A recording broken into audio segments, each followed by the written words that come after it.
Last thing to review about bonding is the concept of hybridization, which is how I started it actually, but now we're going to talk about it in a little bit more detail. So what's really going on the interior level when this carbon is trying to attach itself 4 times to something else?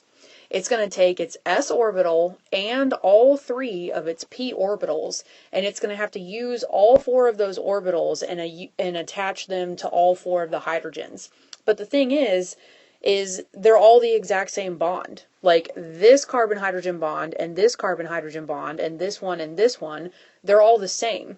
So we don't have an s orbital and p orbitals anymore. What the central atom does is it goes through this large hybridization process where it turns all 4 of those orbitals into new orbitals, and it's called sp3 hybridization.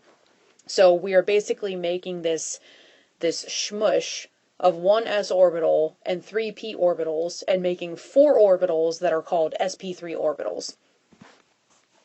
And lone pairs are also going to count towards hybridization. So how do you know what the hybridization is of the central atom? You just need to count how many places electrons are being used. So in this case we have 1, 2, 3, 4. We know that an s orbital is always going to be first, a p orbital is always going to come second, and that there's 3 p orbitals altogether. So this is going to be sp3 hybridization. Boron, remember, is one of our exceptions. Boron is happy with only 6 electrons, so it is only going to hybridize 3 times instead of 4 times. So it's going to use an s orbital, but only 2 p orbitals. So the hybridization of this boron is sp2. Okay, what about the elements that exceed the octet rule? We've talked about this a few times. What they're doing to exceed the octet rule is they're using d orbitals.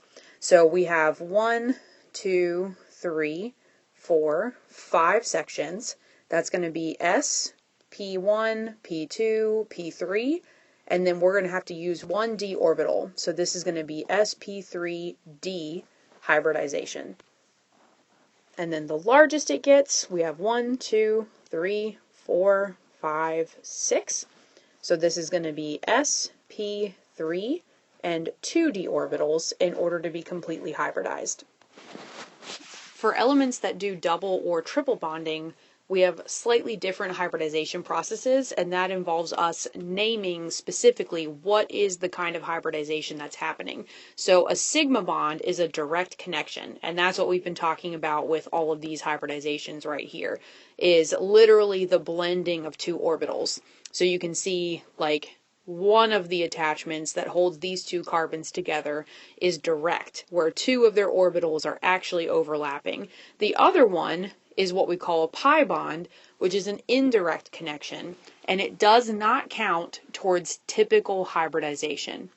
So if we're trying to name the hybridization of this formaldehyde, CH2O, we have a sigma bond here because the first attachment that happens between molecules has to be a sigma bond, otherwise they wouldn't hold together. We have 3 sigma bonds, and then we have what we would call one of these in the double section would have to just be a parallel connection, which is a pi bond. Pi bonds do not count for hybridization. So that means the hybridization of this central atom is going to be 1, 2, 3 connections and a parallel connection. So sp2 would be the hybridization of that carbon. If we look at this molecule, we have, let's say we're trying to figure out just this carbon right here. You've got 1 direct connection between the C and the H, 1 direct connection between the C and the C. These other 2 are going to be parallel connections, which do not count for hybridization. So that means we only have 1, 2 connections. So that means that this carbon is sp hybridized. This brings us back to looking at this massive molecule. What else can we interpret from this molecule? So we went through examples where we looked at names of shapes and we looked at bond angles, and we figured out, like, even though they're not directly on there, we still have to remember where there would be lone pairs. You can also tell me where there's going to be sigma bonds and pi bonds. So for example, if one of your questions is how many pi bonds are in this molecule, you could count up 1, 2, 3, 4, 5, 6. 6 pi bonds.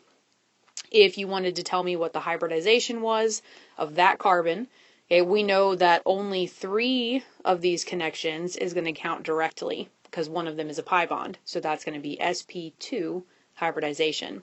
If you were telling me the hybridization of this sulfur, you would have to remember that lone pairs count.